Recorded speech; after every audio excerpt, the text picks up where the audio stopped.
I like original animation art. I'm old school. I'm a vintage collector. I'm old school. I like animation art. So we're going to talk a lot about original animation art and what's available. And these are the cells that are actually used in the production process of making a cartoon. There's different terms you're going to become familiar with here, like master cell or key cell setups. There's numbered codes that become important. Every cell will have a code written on the bottom. For example, E-12-3004. And what those cells are, what those codes are a way for you to actually identify what episode your cells are from and what scene your cells are from. So E, when we're talking about droids and Ewoks, stands for Ewoks. D is for droids. The second number, so E-12, is going to be from the 12th episode of the series. And then -300 or 302 or whatever indicates the scene number. So the higher the number there, if you're looking for your particular cell in the episode, you're going to want to fast forward a little bit further. The lower the number, it's going to be earlier in the episode. We're also going to discuss some of the stuff that was distributed by the fan club a few years ago. How many guys got, show of hands, how many guys got cells from the fan club? How many guys were in Celebration 3 and got some cells? Yeah, okay. So you guys might appreciate some of the quality of the cells that you got from the fan club, perhaps. That's our last topic, the dregs. We're going to talk a little bit about the production process now. There's concept and production art, model sheets, layouts, production drawings, cells, backgrounds, and master and key cell setups. So production and concept art, there's a lot of things that goes on into creating a cartoon, and it starts at the production and concept art level. It's the same as anything. Toys, video games, it all starts at the basic level of designing the characters, getting the feel for the series. There's a lot of different things you can collect here as well. This particular image it's a copy of the photostat that Lucasfilm sent to Nelvana to design Boba Fett for the holiday special. These are Joe Johnston's drawings. They sent some copies for them to look. This is the character that's going to be coming out. We want him featured in this. These are our concept drawings, and that's what Nelvana used as original Lucasfilm concept designs to make Boba Fett. This is PixArt. Unfortunately, only copies of these have ever surfaced. This is one of the first times we've actually ever shown these publicly. So Nelvana had, they had a good reputation with Lucasfilm after making the holiday special, but they still had to vie for the position to produce the droids and Ewoks. It wasn't they just came to them and said, hey, you're going to do your droids and Ewok cartoons now. They had to compete against all the other companies to do that. They were flown down to Skywalker Ranch. They got to see the Muir Forest and everything like that. And these were the designs that they used to woo Lucasfilm in order to give them the contract. So these are some very, very cool designs in PixArt. That was a little blurry. It's been copied a couple times over. You can see it. It's a young Ewok listens to his tree. And if you've ever seen the Ewok show, their trees were sacred to them. And so this is kind of where the start of that came from. This is the Ewok gliders flying over the forest. Concept drawings. Every character starts from nothing. So there's a whole team of artists employed by Nelvana, and they basically just come up with sketches and draw stuff up, and they take them to their higher ups, and then submit them for approval. If you're familiar with the Ewoks cartoons, there was a group of traveling musicians called the Jindas, and these are some of the original pencil concept drawings for the Jindas. As well, there was a couple little incidental characters who kind of bugged the Ewoks a little bit called Skandits, and these are some original concept sketches and designs for the Skandits and the Jindas. Once those characters have been approved from that concept stage, they need to actually figure out how the character moves, where their joints are, their points of articulation. For those of you who are familiar with Ewoks, you know that Morag was the principal villain of Logray. They fought Morag a few times throughout the series. This is the original pencil drawing for how Morag would look under her robes.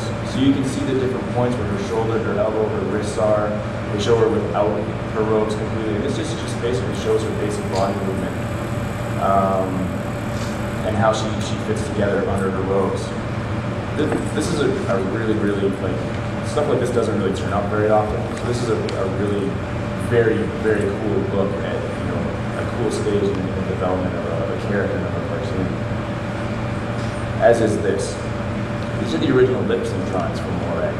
So these basically illustrate, for certain vowels and consonants, how Morag's mouth should move. So these are the original pencils, and what would happen is these would be copied over and over and over and over again and circulated internally. So everybody who's drawing and working on the show, they're all working from the same reference sheet. So this is the original drawing that basically showed it to everybody how Morag's mouth moved. Model sheets are one of the most common things that are out there to collect. Finding the original pencil drawings for a model sheet is very difficult, but there are copies and copies and copies of these model sheets made for the exact same reason as I said with the lip sync sheet. Once the model sheet was defined and approved and the character's look was approved, again, everybody had to be working from the same page. And they had to know how that character looked, and that character had to look the same all the time. These are the original pencil drawings from Morag. But these would have been copied internally and circulated to everyone. Everyone would have drawn from them. But these are the original pencils.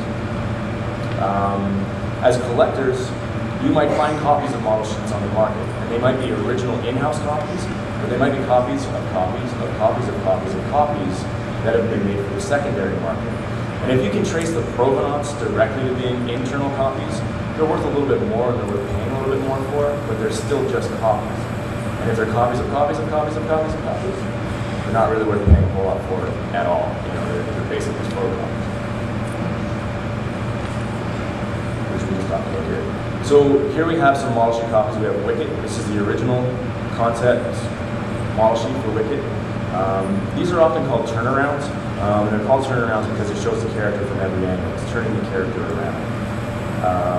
There's some Val Jobin concept art for his head and for his full body. And like I was saying, these were copied on the secondary market, so be very, very careful with what you're buying if you're buying a model sheet copy.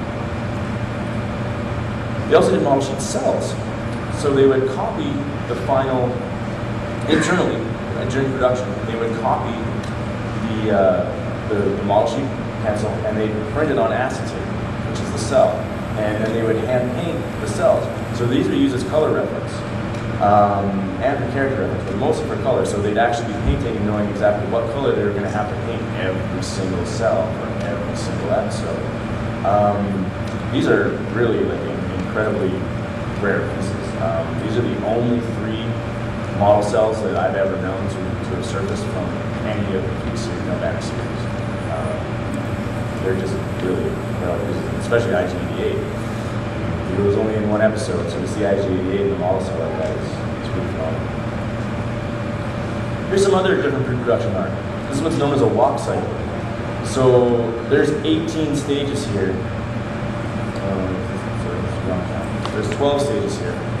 And what they do is they take, on big pieces of paper, they draw low grade walking in every step, every frame step. And then they reduce that down through a photostat machine. This is before we had photocopiers, we had photostats. They reduce that down and then they put them out on 1 page. And this whole cycle shows how low grade needs to walk. If low grade's going to walk, this is how he follows this whole panel through each frame of action. That's how low grade's going to move. I have all the original pencil drawings plus these copy sheets for this, but it's kind of difficult to scan all those big 12 sheets. Storyboards. Once they're getting ready to lay out the show, for those of you who are familiar with film production, it's the same thing. They basically just take rough drawings of each scene and they put them together. We also have in this picture is a field guide. So the field guide, there's 6 field, there's 12 field, there's different field ranges, and that shows where the camera needs to focus on the cell. They don't just shoot the whole cell, the camera will focus on a specific point on the cell. So it's a 12 field guide or a 6 field guide, it varies the size of where it's going to fit on there. So what they'll basically do when you're mapping out the storyboards, they'll map out the field guide reference so they know exactly where they need to shoot. From the storyboards, they'll go into layouts. Now layouts take the storyboards and they make them more detailed, and there'll be several layouts for each scene as opposed to just the 1 storyboard. And this just breaks down the animation process a little bit more.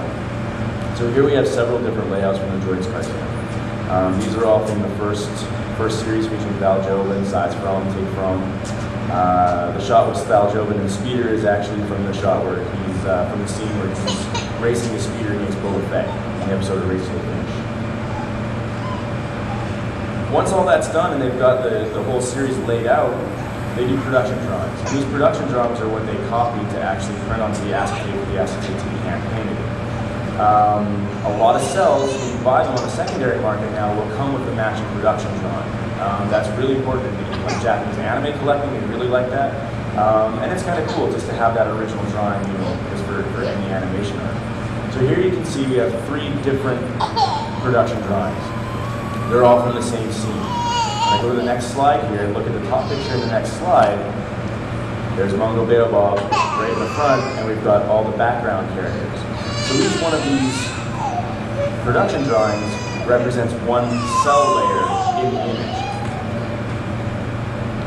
So there's the matching cell on top.